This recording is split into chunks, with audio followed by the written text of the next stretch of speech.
Good morning, Dr. Brad. Hello, Curt. How are you? Dr. Quite Brad well. was graceful enough to let me go fill my coffee before we actually got started. And I buttoned my top button because that's the best I can do without going and get a jacket. But of course, as usual, groomed, bearded, jacketed, tied, Mr. Handsome over here. I gotta keep up with. I did shave. Did you notice? I did I shave That's wonderful. because I was looking pretty scoundrelly. I guess I could move the video over to the screen I'm looking at. Um, but anyway, so how are you, Dr. Brad? No complaints. Here we are, topside and paying taxes. So, oh, how did you ruin it? How did you have to ruin it with that last? This reminds me of a joke I saw this week that was a great one. It said, if you're lost in the woods, build a shelter. The IRS will be there shortly. I said, that's great. All righty. Today is Saturday, February 3rd, 2024. And this is a working session. I'm feeling a little better today. I've been kind of down this week, but my health is feeling a little better this week. And I'm a little short of breath, so I apologize to the audience. Running to get the coffee. What? It's from running to get the coffee. Is that what it is? I think it's because I forgot to do this that might do it too. last night. Oh my. Anyway, reducing my medications, which is absolutely wonderful, by the way.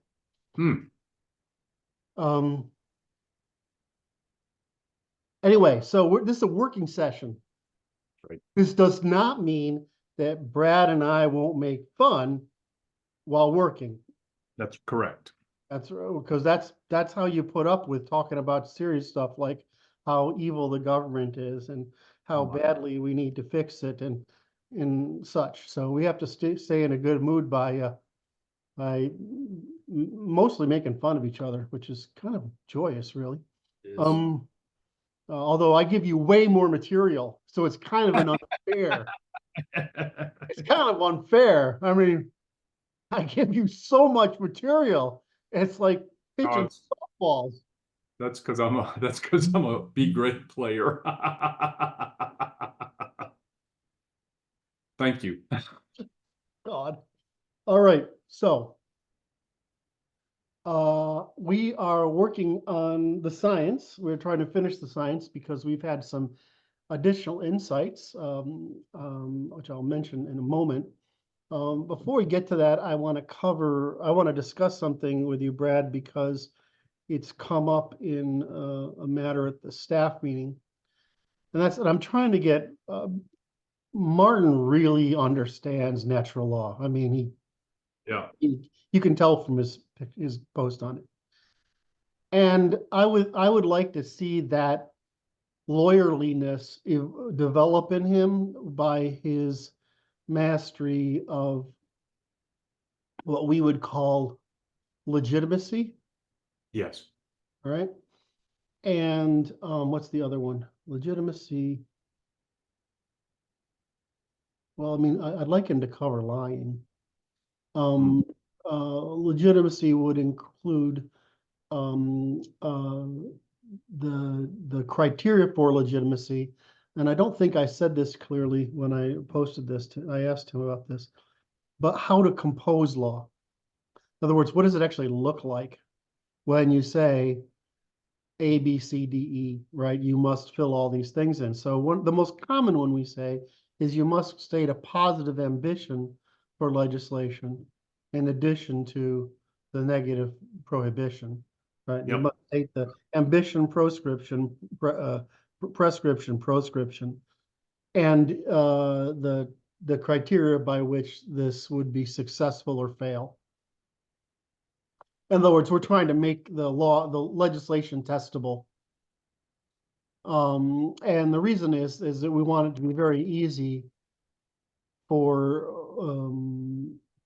the judges to expire legislation on one hand, and to decide whether it applies in the second. in the next. Something to do with falsifiability.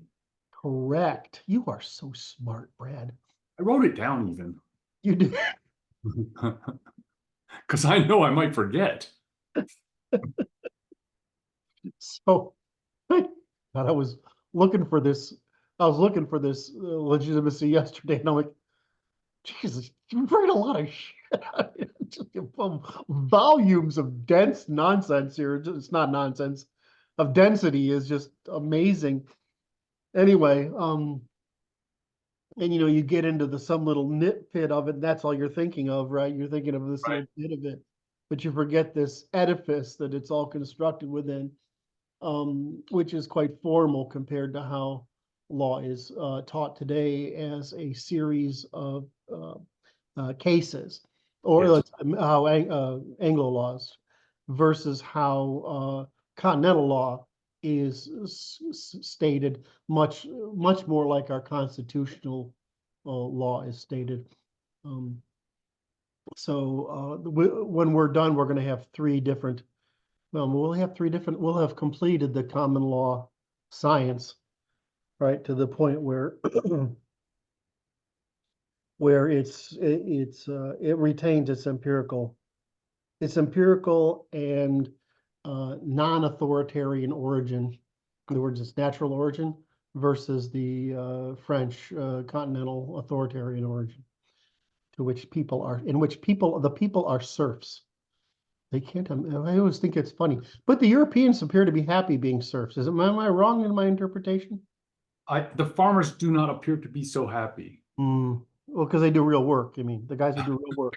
Who do the work are not as happy as the people who don't work and get paid. Well, you have people who work and bear responsibility. That's basically business owners. That's going to be farmers and small business owners. Right. Some Middle class. Then you have the people who work but don't bear responsibility. And then the people who neither work nor bear responsibility, which is There's three classes. That's perfect. makes me exasperated whenever I think about it. And of course, you and I being not realizing our ethical heritage or moral heritage, of course, we think about the little guy. That's right. Because we recognize our privilege, and that with our privilege, we're sort of our gifts is the right way to look at it, not our privilege. Yeah. Our gifts are a reason to mean we should take responsibility for and protect the little guy from those people who either have gifts or not and don't protect the little guy, or claim they're protecting the little guy when they're really just fostering irresponsibility and unaccountability. The feminine. The feminine seeks to deprive of responsibility and accountability, and the masculine seeks to produce responsibility and accountability. And it's interesting to watch that percolate. I mean, our work on reciprocity went across the country really fast. I'm not really sure why, right? Well, when I started talking about reciprocity, that spread across conservatives, and it got into Trump's mouth right away. I mean, or relatively within a few years, right? The reason my stuff is spread, and that's spreading because there was a market for that concept. Because the red pill community, starting back in I don't know when it started. It might have been, what's his name publish that first? It might have been the late 90s. But since the red pill's taken root in the 2010s, so to speak, the rise of social media, in 2020s, there's a market for the masculine versus feminine cognitive foundation, differences in cognitive behavioral foundations. And so I'm noticing my work on this is spreading around, and I just keep seeing bits of it. And the weird part about it is it's such a great example of how a word will spread but the concept behind the word that's spread is fuzzier. Yes. Right? And It's so going through, it's going but through, what?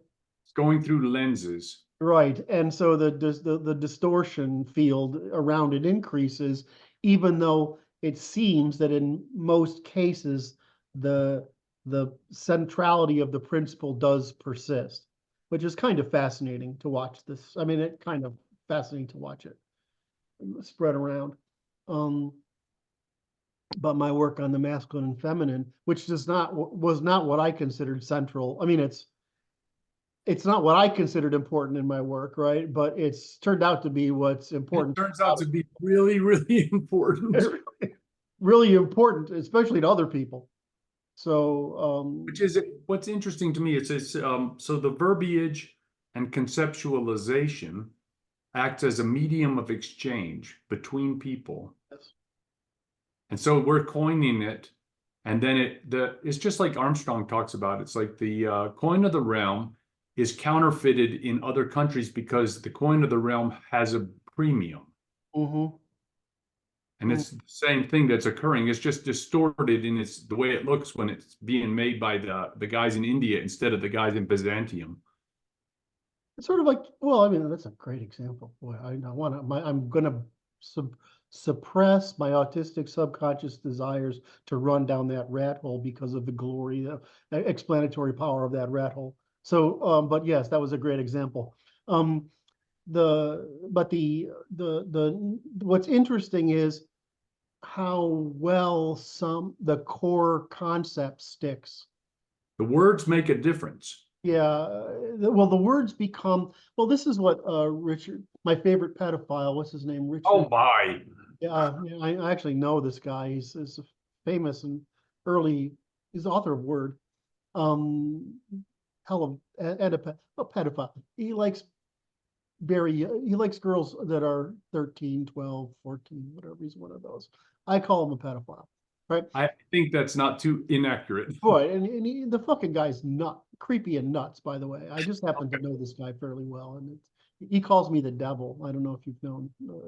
When he looks at me, he looks at the devil. Why? Because truth is painful. Anyway, so I go off on this thing, and what was I going? I went down the rat. I was trying to defend against rat holes, and I went down the pedophile rat hole. It was a different rat hole, and I did not bring that up. He wrote a book about memes, all right? Okay, right. Which was quite effective. Right. And so he wrote about this book about memes, and this meme thing has spread over time to become more than it was originally intended, which was an analogy to the viral spread of information. Now it's become a way to use ridicule, right? A vehicle for ridicule. But originally it's just the viral spread of information. But the original concept, which was so I can't remember who came up with the original concept, but somebody we should all know. It's like Dawkins or somebody. It's escaping me at the moment. And so I see this as a really interesting issue of the word is a symbol for the content. That's right. And it's interesting whether the content retains its integrity or not. Right? In other words, how does the content, because words are notoriously easy to appropriate and abuse, right? That's what the left does. Right. No, the meme as it is evolved as we understand it today is a distillation of a meaning that goes beyond words. Yes. Because it's a pictorial representation. It's like a pictogram that contains volumes of information that is hard to ambiguate. Right, but the original authors, their word was da da da da da da da da. That's a meme, right? I mean, it conveys. It's not even verbal. That's right. So then you can have what's the word for a decadent poor person, but that does a good deed, the Samaritan, right? So that the good Samaritan, that's a meme, right? That it contains its own. And then the innovation that the web brought about was the mass production of visual memes, right? Visual memetic structures, because of their ease of distribution of that kind of material, whereas previously memes were generally transmitted verbally or textually. That's right. So not always, but I'm trying to emphasize the difference. But anyway, so it's just interesting how this stuff goes across. Anyway, I'm deviating from my original question here, which is Okay. try to get your advice on something. I see. So I wanted to get Martin to look at these things because, first of all, I know he can, That's right. right? He has the capacity to do it, and it won't even. So I mean, what you're creating is like a template for law, which is the structure of a law. yes, What must a law contain? What is the minimum structure elements required to construct a proper law? the legitimate law. Yeah, there you and therefore that is the fractal structure that should appear in all the law. Correct. If you apply this basic structure, it's sort of like, you know how we do truth? There's so many dimensions to truth, right? There's only so many. There's a lot more to legitimacy, right? I mean, legitimacy requires more dimensions that we list. And it's quite internally consistent, non-retroactive, understandable, adherable, enforceable, enforced, transactional, severable, durable, perishable. I mean, like there's a big fucking list of dimensions that the law has to satisfy. And then on top of that, it's got to be in operational prose, right? It's got to be stated Right. so that it's relatively as unambiguous as it can be. Then you get into the problem of pets, right? The pets is the great example of a difficult, ambiguous, an ambiguous definition of the word. Well, traditionally, pets could be anything that we had previously domesticated, right? Okay. But the exotic pets, well, they're not really pets, right? They're Guys the guys who have tigers and stuff, it's like, okay, I don't know, buddy. they're I'm not not pets. going to They're not domesticated, right? And second of all, they're dangerous. I don't want to. I wouldn't want to impose certain those limitations on people, but is an iguana a pet? Well, they can't do any harm, right? I mean, right? read a story about a guy who raised a baby hippo for 6 years and it killed him. They killed him, right? I mean, It's like, dude, that was a bad choice. one of the nastiest fuckers on the planet. Actually, I think after water buffalo, I would think they're worse. no, I think it's water buffalo that are worse. The worst, but I think hippos, Okay. and that's probably only because there's more access to water That's buffaloes than to hippos. But they're in the nastiest, meanest, most dangerous, opposite of domesticatable position. yes. Who did I see? I saw a guy who had raised lions get bitten through the arm. Oh, by- oh my God. And I'm like, look, and why? Because the person he had brought in with him made the lion jealous. So I mean, or that's the same thing that happened to a woman the ape bit off the woman's face. Is it got jealous? They're not us. I mean, my dog gets jealous, but what it'll do is give me attention too, right? Right. Right. Right. More reliably domestic. Right. Whereas it doesn't turn to violence, right, against you, right? I mean, it's like what's the problem with chimpanzees? They're assholes. I mean, they're really nasty fuckers. I mean, chimpanzees are bastards. You don't want one of those living with you, especially because they have fangs. They're way stronger than you. Yeah, exactly. To be insane. So I mean, I get the want, right? And our compassion or empathy is an incredibly dynamic number. It's adaptable. Our empathy is adaptable. Yes. This is why, can I go to the gutter? Can I just for 1 minute? I just want to go. I don't believe that I can stop you. Well, it's like, why, as people say, why humans clearly speciated, but they still interbreed fairly recently. I mean, that doesn't mean anything. We're the most adaptable creatures that have ever existed because we can adapt cognitively rather than Right. It's for us to adapt. and so, like, you have guys having sex with tailpipes, trees, fucking barn animals. I mean, of course they're gonna. I told you I was gonna go in the gutter. I warned you ahead of time. Yeah, but it's true. It's true. But I was really the gutter of the gutter, though. It's like, I mean, my the crazy stuff humans do because we're precisely so adaptable. But the animals aren't like that. no. You can live in their domain according to their rules, but you have to be extremely sensitive to their tolerance for evasion of their rules is far lower than your tolerance for evasion of even any rule. Yes. So anyway, I'm sorry, whatever that comes up, I feel the need to explain why human heterogeneity is always human speciation is difficult because of human sexual plasticity. I like it said that way, right? So if I give you the examples, it's not as good. It's academic that way. Right. I mean, but you were going to ask me a question. Right. So I'm sorry. See, we got sidetracked. I have to just remind you. You have to remind. So we have legitimacy, right? Which is a criteria. We have construction, right?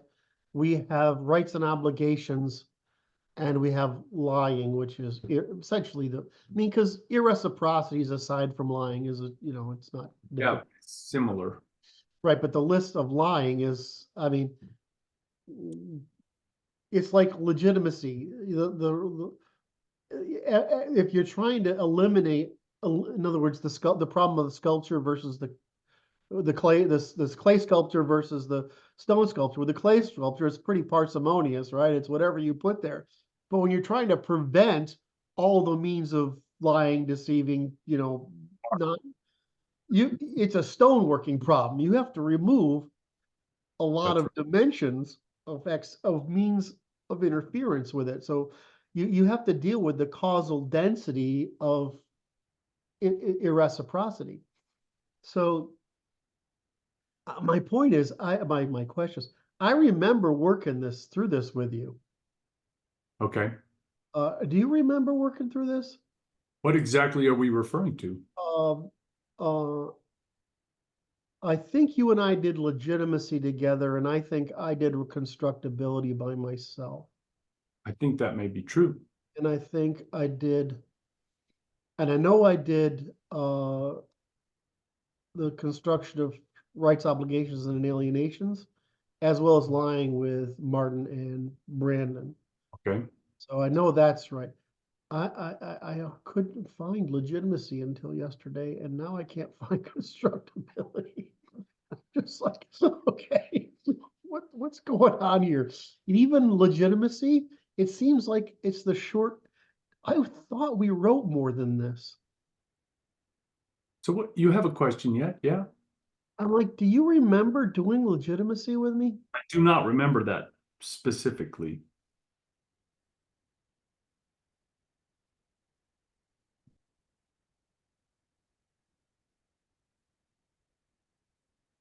Give me 1 second here. I think what's happened is I've written it multiple times. That could be. And then I've pulled the wrong source in. I understand. All right. So the problem ended up being that if I go into the Reformation, I constructed rights, obligations, and alienations, but I did not deal with legislation. Ah, And I think that's where I fucked up here, is that I should have added, I've got the court, but I don't have the Congress. In other words, ah, does that make sense? I understand what you just said. And I was too, I don't know how I messed that up. Because we've got everything else. And I've got legitimacy in the first section, which is the introduction that covers the list of major reforms. So I Right. have, but all I have is the discussion of legitimacy as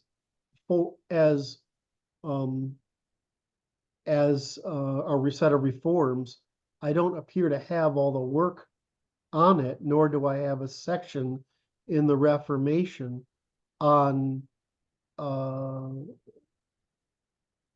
on the production of law. I have everything else. And so I feel like, what the hell did I, I'm asking for, and the problem is you're not going to remember, right? You don't remember. I don't remember going over it. All right. So I found a hole. That's okay. It Not needs to that I be. want to follow discussion about this plasticity of male sex, with some discussion about holes in the Constitution, but there, because that would draw a parallel I just don't want to get into. Unfavorable parallel, yes. All right, so that's what I mean, it's very hard. Martin is capable of rigor on a scale I don't think anybody else is. And so I think I would like to get him to handle those pieces, largely because I'd like him to be able to teach it. Right. I'd like him to give speeches on it. I'd like him to teach it, and I'd like to set him up as a legal scholar in this I like it. matter. Because he can do all the social stuff already, and other people can do, I mean, the political stuff, whatever. But it seems like Martin is almost, I don't know anybody else other than Martin that can do the level of precision that I can do. So, which is something we'll have to solve in the future. Yes. All right. Okay. Back to track. Okay. Have we answered my question now? Yes. There's a hole in the Constitution. We have to fix it by wondering what additional speeches could Martin give, right? And that would take, not only advance our cause, but take Martin further along his ability to be able to teach all this stuff. Oh, teach the hard stuff. Yes. I would like to be able to get him there. And so in trying to get him there, I went and said, what's the source material I'd have to go over with him? I discovered that there's a hole in the work we did here. And I have no idea why, because I know we did it. Matter of fact, I'm positive I've done it twice. But, Right. But somehow I didn't bring it in, so I'll fix that. All right. You mentioned a term that I thought was interesting, density of causality, which caused me to reflect on a thing that I wrote this morning, which is cascades of causality. Yes, that's a very nice term. I like that. And it, because it's the causal benches are we call the planes of causality, trickle down to the next plane of causality. It's kind of upside down because gravity is the pulling force. Yes. Okay. Anyway, I'm trying to get where I can make notes, because if you keep saying smart things, I have to write them down. I wrote them down already. You did? So you have, why is this not working? Okay. So you have planes of causality. Causality, State of causality, cascades of causality.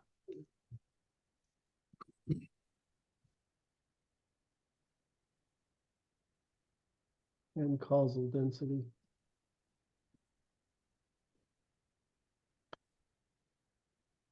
Those are terms we have to. Okay. All right. A very general structural nature of reality, right? Well, I mean, I think there's a general understanding of determinism. Mm-hmm.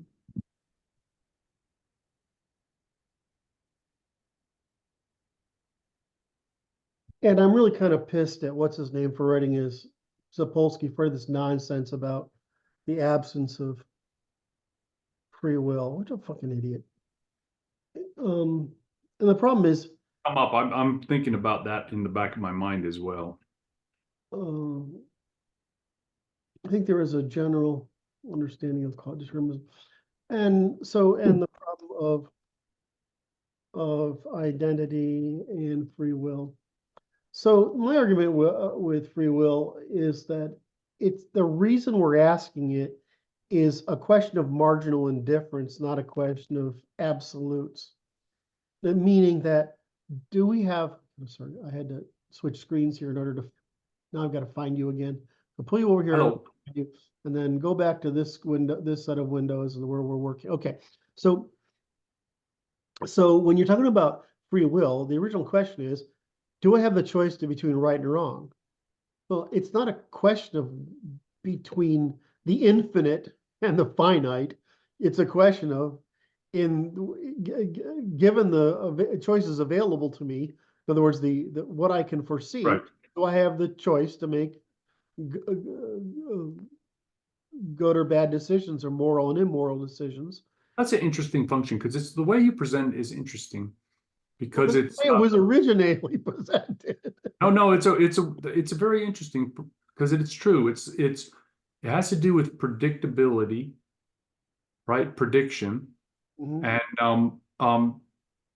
the potentials available, right? So yes.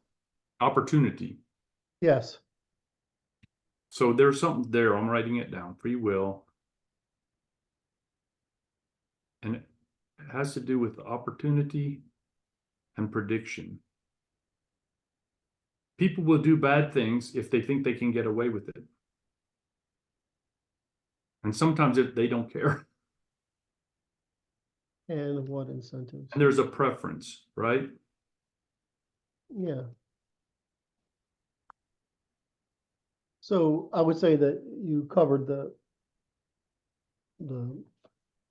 my way of saying it's a question of margins, not absolutes.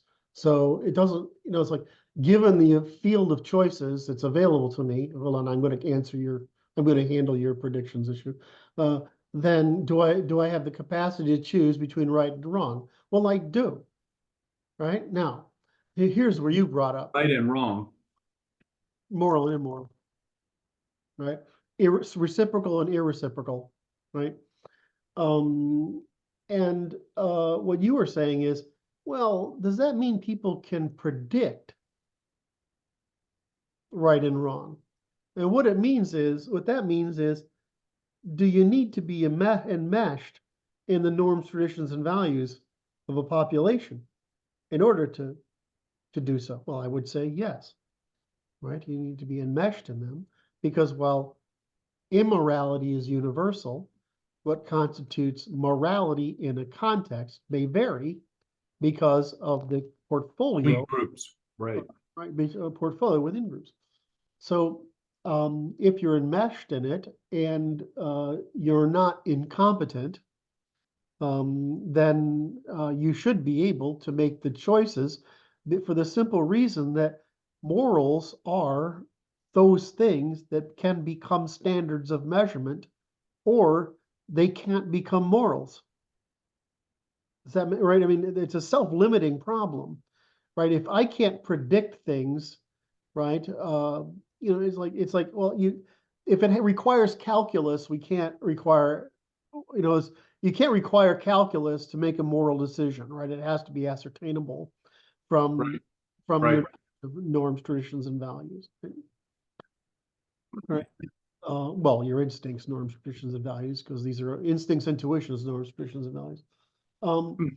And then, so you would say, well, yeah, so that would lead to what set of moral choices are predictable or not. So this is how we read the reasonable person hypothesis, except that we don't make everybody's reasonable. You know, if you know anybody who's um, mentally disabled in any given way, I happen to know one person, um, and that person has an IQ in the 60s, but is very good natured. Mhm. That person will still make mistakes, Yes. right? But those are forgivable because there's no selfish intent. This particular individual who I know will do things like, well, I thought I was doing the right thing, right? But he was just wrong, right? Right. So it's very hard to you can That's right. you No malicious intention. so malicious. There's no selfish intent, right? I Yeah. mean, the selfish intent on the part of a lot of these mentally disabled people is that they just want positive approval. And so Yeah. they try to do the good they understand in order to get the rare positive approval. Um, and so they make mistakes, right? This is what happens.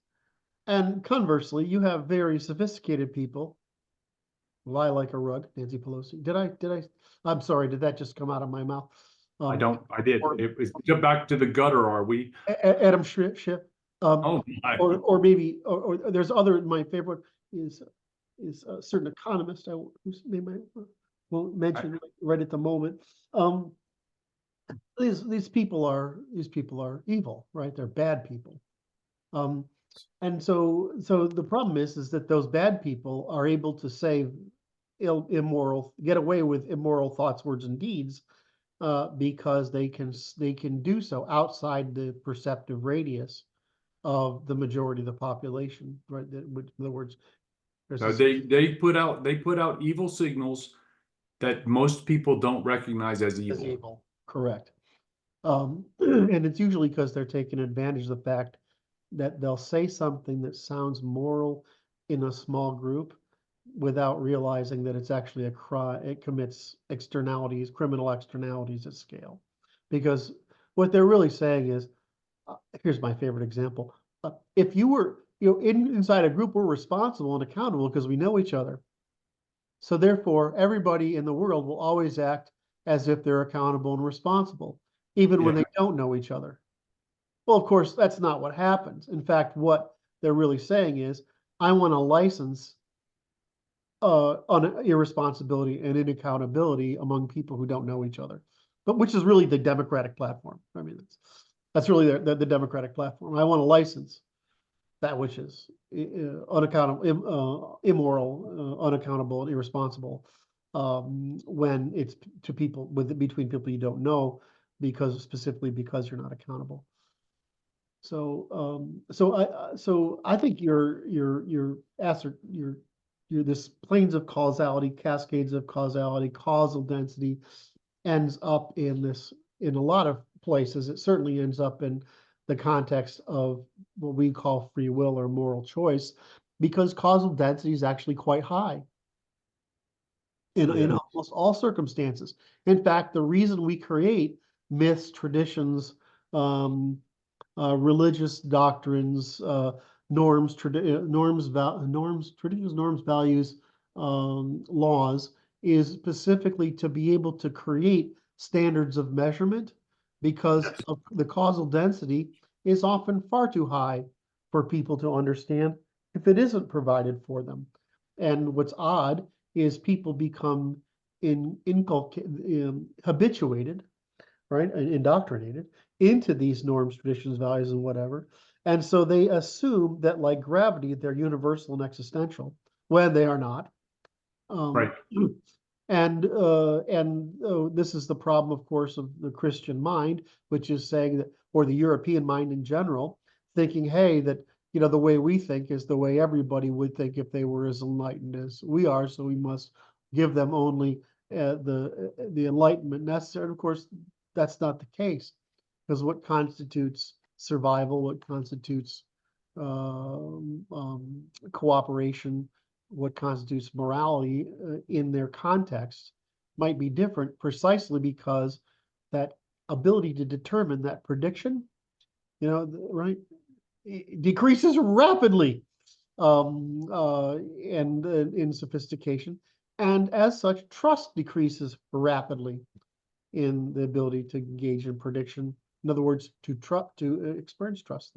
So if you look at this sort of problem of IQ, stage of development, geographic location and competitors around you, and you look at all this, causal density is really dense. So we have to have these general rules in order to prevent the degradation of the kind of capital we accumulate by creating those rules. Right? I mean, because those rules are capital, right? They're an asset, like everything else. So what does the left do? They destroy our assets. That's what they do. They destroy undefended assets. Right. So we have to defend them. All right. So so back to planes of causality, cascades of causality, causal density. You were trying to make a higher point there, though. You've been thinking about this, and you were trying to make another point. Sorry, go ahead. Not really. The interesting function, just having that listening to your discourse there, caused me to think of the path dependency, Yes. which makes this cascades work well because there's different pathways down the mountain to the water. As the water flows down the cascades, it splits into different path dependencies based on the causal nature of that pathway. And it's like that is sufficient to create an analog for us to understand what we're talking about, because what's going on is there's the commons that we talk about exist in the structure of the cascades. Yes. And the agents of entropy are destroying the structure of the cascades themselves, of the rocks that the water's flowing over. And therein lies the problem, because now their path dependency gets destroyed in the process. Mm-hmm. I was thinking, so path dependency is interesting. I'm trying to, one of the next topic I wanted to address with you today was not overdoing assemblies. And and the reason is I'm trying to maintain,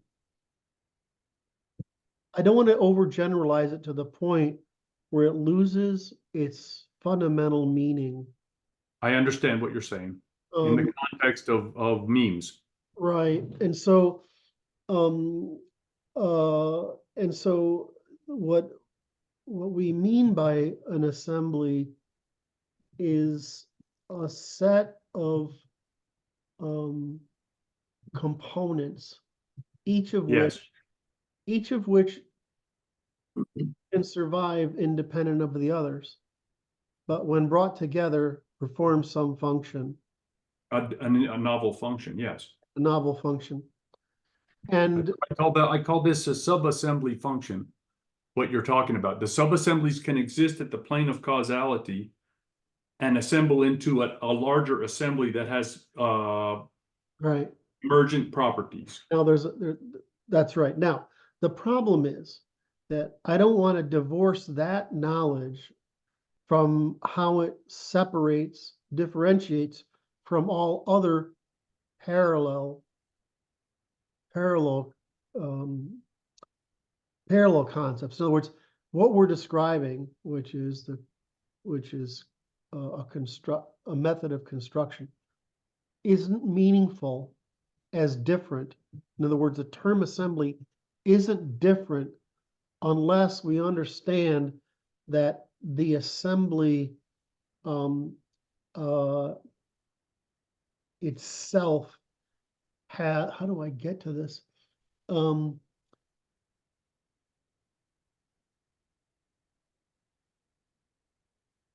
It's like an encryption method. It if it goes wrong, right? If the assembly goes wrong, right, it can affect everything else. In other words, so think of it this way. So when we think of a genome, right, it consists of genes, and Yep. genes consist segments, and segments consist of SNPs, single nucleotide polymorphisms, right? So there's bits and Yeah. bytes It's information, right? and words and programs, right? Okay. Right. And so when we're talking about assemblies, if there's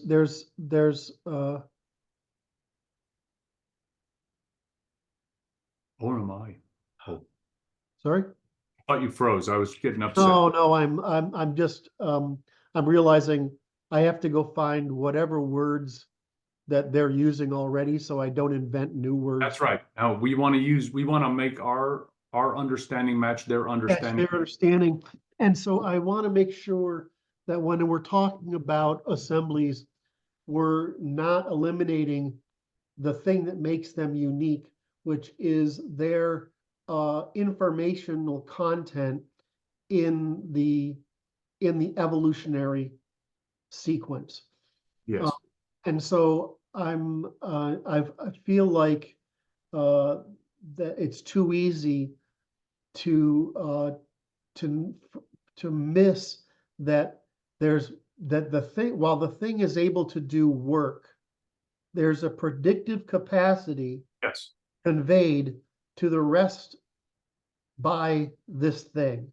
In other words, assemblies contain the predictions of potential futures. Yes. Does that make sense? Yes. It's a path dependency function. Correct. It's a path dependency function. And which when you got into your cascades of causality, you brought in path dependency. I made that note for that reason.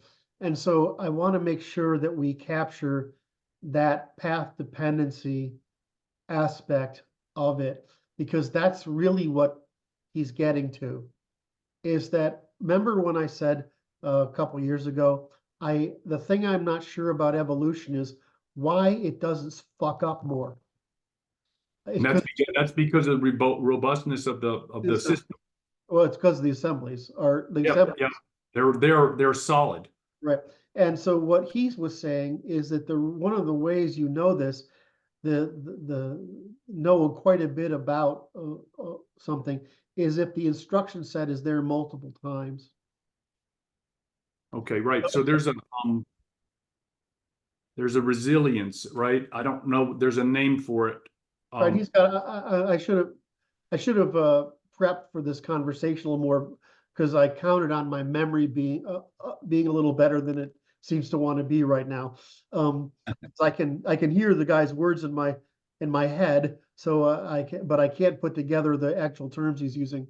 And we want to use his terms. We want to use his terms, and that's so. What's the name of the fellow? Oh God! 1 second. It's a hard question. I apologize. No, it's just I feel embarrassed that I have to keep looking it up when I should. No, there's no room for embarrassment. This is how I learned all the drugs in medicine, okay? I like faced with this in this immense task, which is there's a million drugs and they all have more than 2 names. Right, okay. It's like, so how do you remember them? You look them up until you remember them. Yes, exactly. So it's Lee Cronin. Wait, say it again. Lee Cronin? Lee Cronin. How do you spell that last name, please? Cronin. And he's got a beautiful assembly equation. In other words, it's a really nice little equation. But one of the parameters is the total number of unique objects, right? And the other one is the number of copies of it. Yes. Right. And so what we're getting here is that, because there's a lot of times where some genetic sequence is duplicated. Right. So he's trying to say that you can predict quite a bit from the structure of the assembly, right? The assemblage, right? And that's the point we need to make sure that we're not losing when we're using this term. And I don't feel, as you can see by my talking about it here, I don't feel that I'm yet, without studying it, capable of putting that into terms that are universally commensurable, generalizable, and universally. Now I understand that, and I'm like, I recognize the problem, Right. but I'm like, yeah. So Because this requires some study. It's not just the thing, right? It's the fact that the thing, its uniqueness, and its number of copies tell Right. us something, but that's not quite right. He's saying this is demonstration of it. What I'm saying is something more subtle. That is, that's how there's in other words, every assembly reduces future potential for error. Right. Right? Does that make sense? In other words, Certainty, it increases the certainty of outcome. I think it's the other way around. Every gene increases probability of something, right? That's all they do. They're probabilistic, right? Yeah, that's right. They're predictive.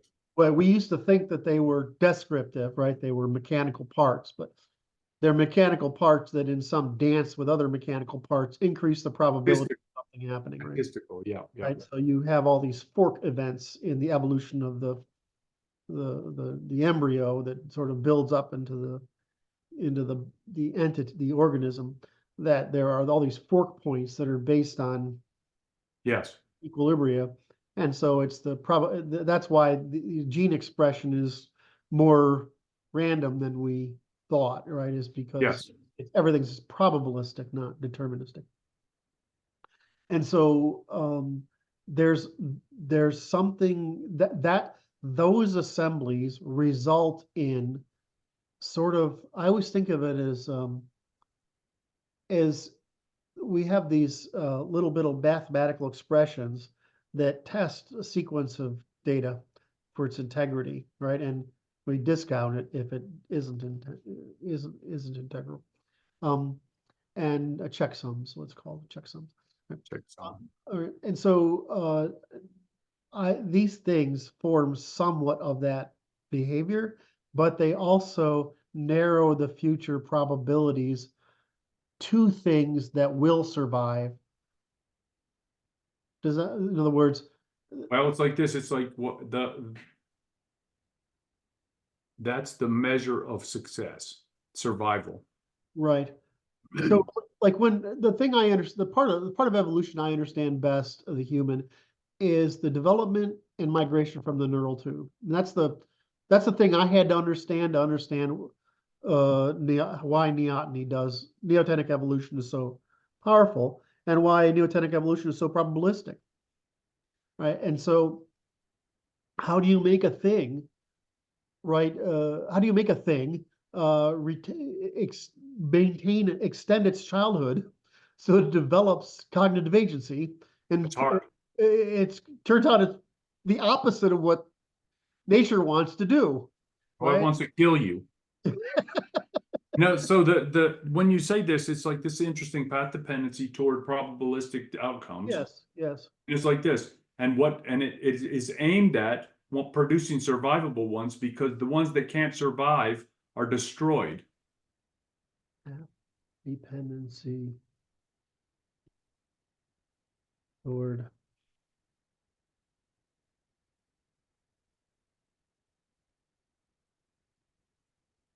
That's interesting. Toward survivable outcomes, right? Yes, to survivable outcomes. So it's that. Thank you. I think that's why I love working with you. First of all, you're the only person crazy enough to be patient with me long enough to work through these fucking things. It's amazing to me. But then you'll anyway. So it's actually that path dependency probability issue that assemblies provide, Yes. right? Oh, no, I recognize the value of the theory as soon as you mentioned it. I'm like, oh, it's like, that's awesome. So it's so it's that, because we keep coming up with we keep seeing the consequence of path dependency in all our work. It keeps emerging, That's right. right, as a universal. This whole That's right. That's why I'm writing it as under the universal architecture. Yep. What's interesting is this, it's the path dependency towards survivable outcomes within an environment. Yes. Because it goes to I always forget this word. It begins with an A, but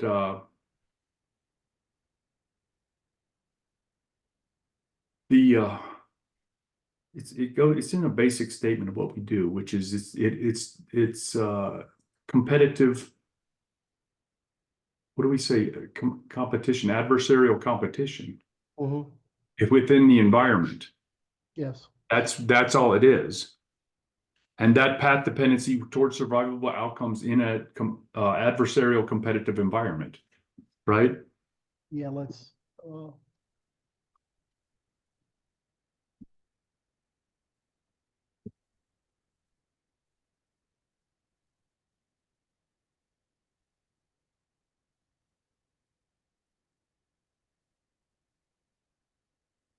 okay, so this is an interesting I love this emergence of these.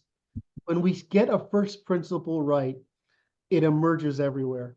Yeah, it just goes, oh, this is how it's all put together, and it's quite interesting. All right, so what you just said was kind of interesting. So remember how I was saying, so the fact that it is probabilistic and not deterministic is means it's adaptable. Yes. Right? So that means it's adaptable. So what we would think was fragile, because we would think in terms of mechanisms that would not function. Right. What they're doing is they're creating a window of probabilities that are okay, marginal, acceptable range. That's and right. Probabilities can alter one way or the other. This is why, I was certain a long time ago, this is when the homosexuality debate started coming out in the 80s or 90s, and we were starting to get better data. And I was like, it's got to be the mother's womb. It just has to be. Because it's utterly fascinating when you look at human development. Because there's a reflection there. There's a reflection, because if the environmental conditions change, the ability will change. But there's a reflection back to the causal level, which is the causality is teleologic in its functionality, and it's like, okay, we need to make more of those because that way works better in this environment. Or even dumber, the cell is telling us we need this, and so we're going to produce it, or the cell isn't yet telling us we need that, so we're not going to produce it yet, and this is what produces those variations. That's right. And I mean, what's interesting to me was in thinking about this is the interaction between the gut biome and the environment and the mother and the baby. Yeah. And it's like this kind of is just awe-inspiring, because it's like that level of sophistication of the environmental interactions that are occurring that are outside the body, changing the behaviors to adapt to the circumstance. Oh shit. This has been a really good conversation. I think the guys want us to talk to them. Oh, better check. I'm gonna check. Give me a second. I'm on the wrong window to see it. Okay, so are we up? It's number 242, window 242. Right there. We will be right there. Hold on.